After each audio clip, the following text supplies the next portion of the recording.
Steve and Debbie. Your Honor, those are my client's parents.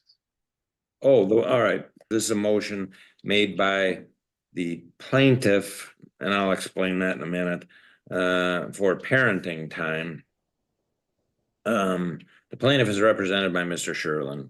The defendant is represented by Miss Osborne. It's a very unusual case. The father, in this case, was seeking parenting time, suffered an aneurysm and a couple of strokes, I believe, back in November. From some of the notes I read, there were times that I don't think he was expected to survive. He did survive through an operation.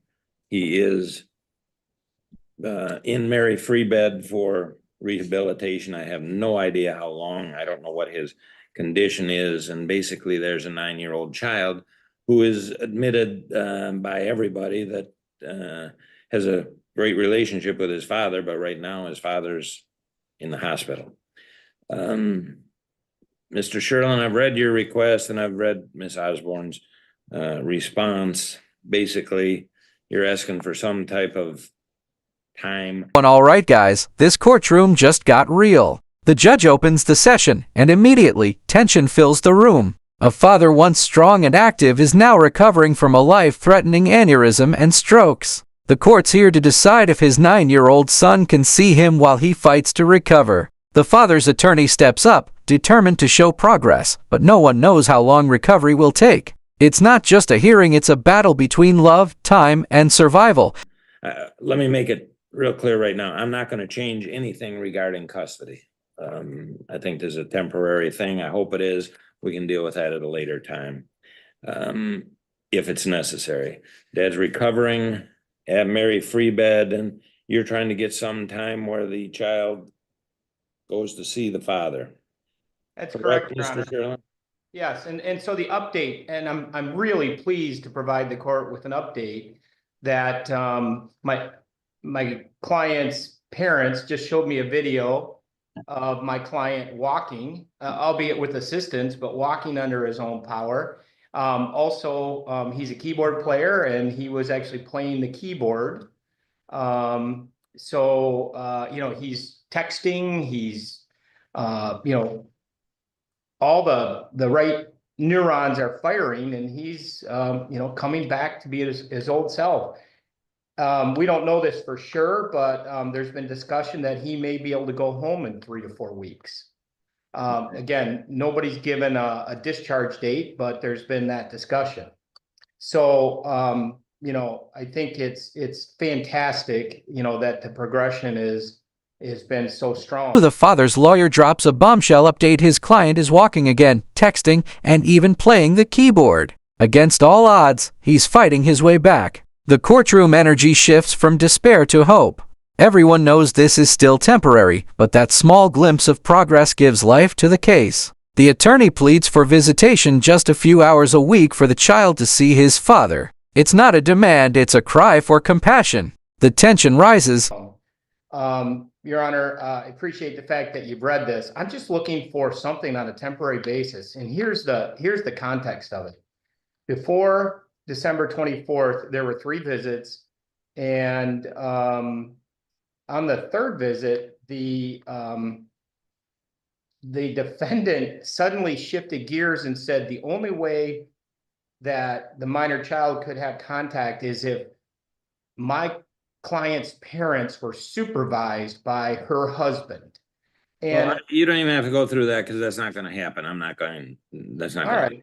Well, and Your Honor, there's this is a bad situation that I should not even be involved with anyhow, because quite frankly, the family should have figured this out, especially with the temporary nature of it, and especially because the mother even admits that the child has a great relationship with the father. However, the reality is he just can't have the week on, week off that he did before. At least not for I have no idea when, if, okay? I mean, I don't know, and nor do you, okay? I mean, if he comes back. But here's where it gets heated, guys. The mother's side suddenly imposed new conditions, saying the child can only visit if the grandparents are supervised by her husband. The judge cuts in sharply. That's not going to happen. You can feel the frustration boiling. The judge makes it clear this family should have sorted this out privately. The child loves his dad, everyone admits that. But now, legal battles and mistrust are tearing through what used to be a loving family bond. Back and is 100%, I'm sure that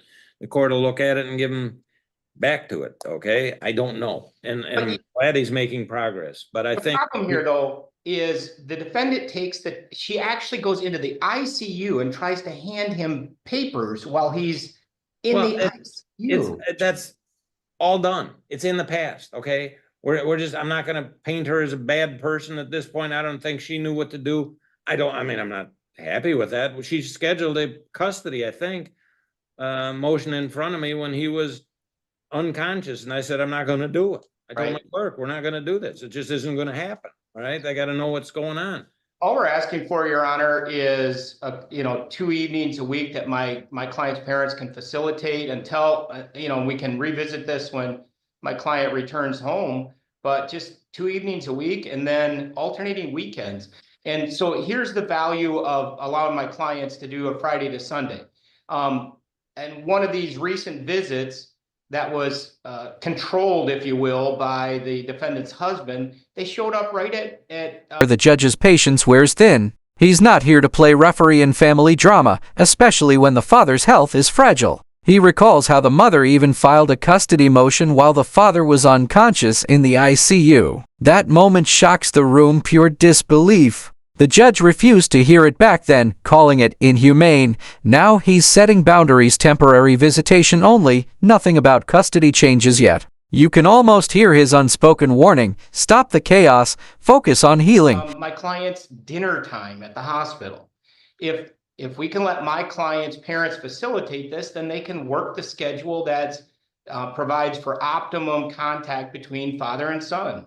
I'm not giving grandparent visiting time right now. It's not grandparent visiting time, it's facilitation of my client's parenting You can time. call it what you want, I'll call it what I want, okay? Right. I'm not gonna do that. I'm gonna require that I think the guardians should be allowed to take the child there for a couple of times a week. He needs to see the child. But I'm gonna also hear from Miss Osborne first. I've already kind of tipped my hand what I'm gonna do. I'm not gonna Well, what change. about, Your Honor, though, when he returns to his house, which could be in 4 weeks, and I don't want to have to deal with the delay? Well, you can renotice this because I don't know. I don't know what condition he returns to the house in. Is he fine? Can he do stuff? Is he going to be almost, I don't want to say bedridden, but how Okay. much will he do? Will he not be able to do? All right, so The father's attorney proposes a simple plan: 2 evenings a week, alternating weekends. But this courtroom isn't that simple. The judge pushes back, clarifying it's not grandparent time, it's facilitation of the father's parenting time. Powerful distinction. The grandparents aren't trying to replace the father, they're fighting to keep the bond alive while he recovers. Every word feels like a balancing act between fairness and compassion. The judge prepares to make his temporary ruling, but first, he wants to hear the other side. that works, because if my clients hear that, hey, he's gonna be discharged in a week or in 2 weeks, and I can put it back on the calendar, right? You can renotice this motion and not have to file a new one.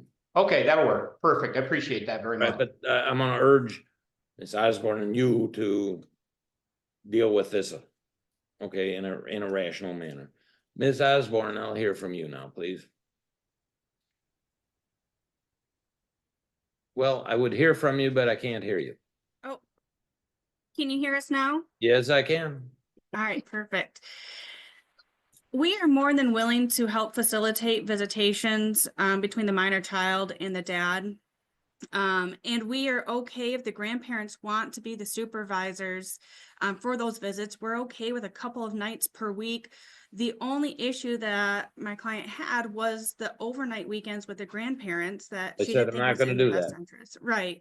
So if we're in agreement with The mother's attorney, Ms. Osborne, steps in calm, measured, but surprisingly cooperative. She agrees to the weekday visits and even accepts the grandparents as supervisors. The only hesitation: overnight stays. She insists those aren't in the child's best interest just yet. The courtroom feels a rare moment of agreement. For once, both sides see eye to eye. Even the judge seems relieved. Maybe this family can finally act like one, at least for the child's sake. But make no mistake, tensions remain under the surface. just, saying a couple of visits a week we're okay if the grandparents want to go and pick the minor child up from school and take him to visit dad. We're okay with all of that. The only thing we will say for the grandparents to know is that he is going to be starting soccer.